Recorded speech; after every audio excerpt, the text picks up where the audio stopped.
Dengan segala hormat, saya Anissa Madaniah memberitakan tentang tambang emas yang ada di Halmahera. Pemberitahuan ini sengaja saya menggunakan bahasa Indonesia dan tiada satupun kata-kata intelek agar seluruh lapisan masyarakat bisa memahami semua apa yang saya tuliskan. Perlu kalian ketahui bahwa tambang emas yang paling terbesar di seluruh Indonesia tempatnya bukan di Papua, tapi tempatnya berada di Halmahera, Maluku Utara. Tambang emas itu milik negara kita. Artinya, emas itu hanya milik negara. Bukan berarti tambang itu milik pemerintah setempat atau bukan milik pribadi pemerintah pusat. Kini tambang emas itu telah diberikan oleh Luhut Binsar Panjaitan dan Jokowi kepada pengusaha asing yang berasal dari negara Cina dengan dana investasi sebesar 70 triliun 200 miliar rupiah pada tanggal 3 Juli 2017. Karena Halmahera mengandung batu bara, nikel, tembaga, biji besi, gas, minyak, emas, dan lain-lain.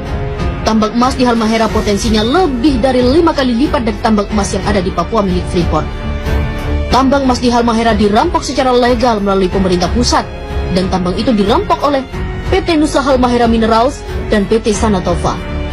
Lokasi tambang tersebut di Kota Tidore dikuasai oleh PT Satanova di Kecamatan Obat Tengah dan diberi jatah eksploitasi seluas 9.000 hektar.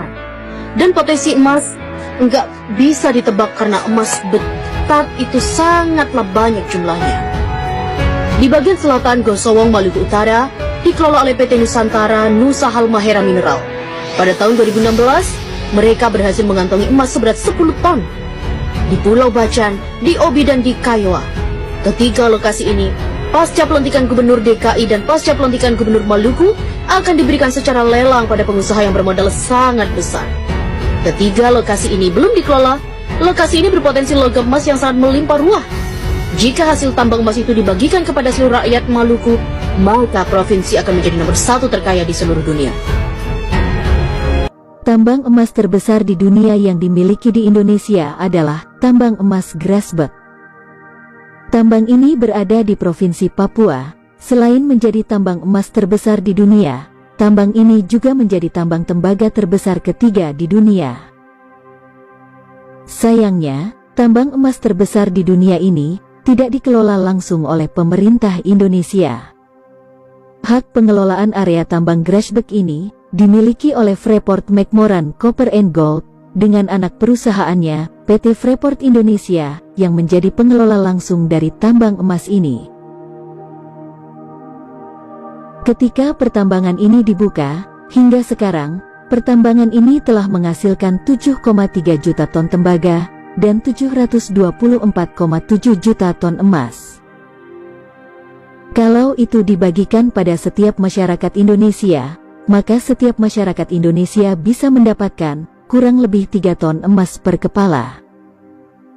Bisa dibayangkan jika itu terjadi, semua penduduk Indonesia akan hidup dengan bergelimang harta.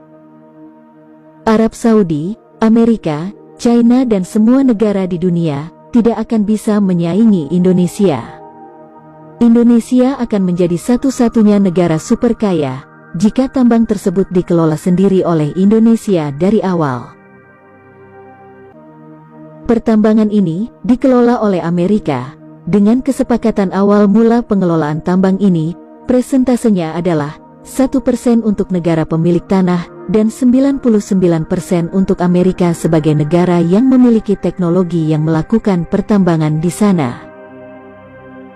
Selain potensi hasil tambang emasnya yang begitu besar, tambang Grasberg ini juga mengandung bahan tambang lainnya, sebut saja tembaga dan perak, dengan jumlah estimasi cadangan kandungan yang ada, dalam jumlah yang sangat besar. Bahkan, ketika emas, perak dan tembaga di sana mulai menipis, ternyata, di bawah lapisan emas dan tembaga, tepatnya di kedalaman 400 meter, ditemukan kandungan mineral yang harganya 100 kali lebih mahal daripada emas. Kandungan mineral itu adalah uranium. Uranium adalah bahan baku pembuatan bahan bakar nuklir. Belum jelas jumlah kandungan uranium yang ditemukan di sana, tapi kabar terakhir yang beredar, menurut para ahli, kandungan uranium di sana cukup untuk membuat pembangkit listrik nuklir dengan tenaga yang dapat menerangi seluruh bumi, hanya dengan kandungan uranium di sana. Seperti yang pernah dikatakan oleh pengamat pertambangan, pada tahun 2005, Freeport sebetulnya sudah mengakui bahwa mereka menemukan uranium, meski katanya tidak signifikan. Kecurigaan ini diperkuat lagi dengan proses smelting biji tambang sebagian dibawa ke luar negeri. Jadi bisa saja ada kandungan uraniumnya. Waktu pihak dari PT Freeport dipanggil oleh DPR, mereka pernah mengakui adanya kandungan uranium, tapi katanya tidak signifikan, porsi uranium itu sangat kecil, jadi tidak ekonomis jika dilanjutkan ditambang. Ya, wajarlah mereka berkata begitu. Di dalam kontrak dengan Indonesia, mereka hanya diperbolehkan menambang emas dan tembaga. Ini akan sangat sulit bagi pemerintah Indonesia untuk membuktikannya. Perusahaan Freeport itu tidak terbuka dan tidak bisa diaudit di Indonesia, namun terbuka di luar negeri. Namun, jika pemerintah bisa membuktikan bahwa Freeport juga menambang uranium, maka pemerintah berhak memanggil dan mengauditnya, karena mereka beroperasi di Indonesia. Kecurigaan bahwa Freeport memproduksi uranium memang bukan hal baru. Pada masa pemerintahan Presiden Abdurrahman Wahid, Freeport pernah dituntut untuk ditutup oleh Menko Ekuin saat itu. Ini kan oleh pendapat publik dia sudah berhasil menyikat leher dari sejumlah ketua umum partai di pagar istana. Dalam bahasa yang umum itu disandra. Partai-partai itu disandra. Itu bahasa umum. Nah, dia akan memainkan peran berpura-pura seolah-olah tenang. Tetapi kecemasannya bisa dibaca oleh suara yang reaksi yang muncul dari ketua-ketua umum partai, misal Golkar, misal Yusril Iza Mahendra. Itu kan reaksi-reaksi itu mewakili bukan pribadi mereka. Reaksi mereka adalah gambaran kebatinan Jokowi yang sangat galau, sangat takut. Karena sejak awal mereka sudah mendesain. Mereka hancurkan MK, masuk melakukan perusakan pemilu, kemudian kalau ada komplain kembali ke MK, maka adik ipar Presiden Jokowi dan kelompoknya di sana mengamankan pemilu. Skenario ini batal. Tiba-tiba terjadi belokan tajam dari keinginan rakyat dan 5 partai untuk menggunakan hak konstitusi di DPR dalam rangka membuka ruang yang lebih luas, ruang yang lebih terang, yang dapat mengancam posisi Jokowi. Bukan hanya hak angket ini akan berhenti pada masalah pemilu. Ini bisa banyak masalah. IKN misalnya yang dipakai sebagai ikon kampanye yang demi kepentingan Prabowo dan Gibran, itu semua bisa ditarik. Bisa menelanjangi kekuasaan dinasti politik. Maka jangan pernah mengatakan topeng depan Jokowi itu terlihat tenang dan santai. Tapi lihatlah wajah lain orang-orang yang disandra oleh Jokowi itu disuruh marah untuk menentang hak angket. Padahal tujuan hak angket itu kan bagus dalam bernegara.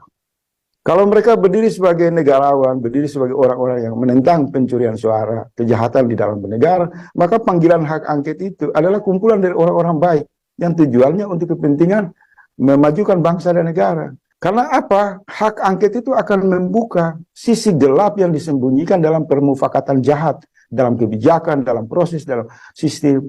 Nah, jadi kalau Yusril, Erlangga bereaksi, publik menangkap reaksi mereka gambaran orang baik. Itu tidak terjadi pada era SBY. Ketika hak angket Senturi dimunculkan, tidak berani ada satu partai pun yang berdiri melawan hak angket. Karena mereka sadar kalau mereka menentang hak angket dalam kasus Senturi, maka mereka distigmakan oleh publik sebagai penjahat kejahatan korupsi. Nah, ini kan ada kejahatan pemilu, penyalahgunaan kekuasaan, korupsi yang begitu besar terlihat mengintervensi pemilu. Terus ada keinginan rakyat, keinginan partai politik membongkar ini demi tujuan cita-cita yang bagus. Tiba-tiba Yusril, Erlangga, dan beberapa tokoh di lingkaran istana kebakaran jenggot mewakili Jokowi untuk melawan, maka publik sudah bisa menyimpulkan peran mereka itu sebagai penjahat di dalam demokrasi. Biasanya kan mereka walaupun afiliasi politik mendukung Prabowo dan Gibran, tapi mereka juga tampil sebagai orang-orang jujur dengan jiwa besar, dengan sikap negarawan untuk mendorong hak angket. Karena itu tidak memberi keuntungan kepada siapapun, individu dan kelompok manapun. Hak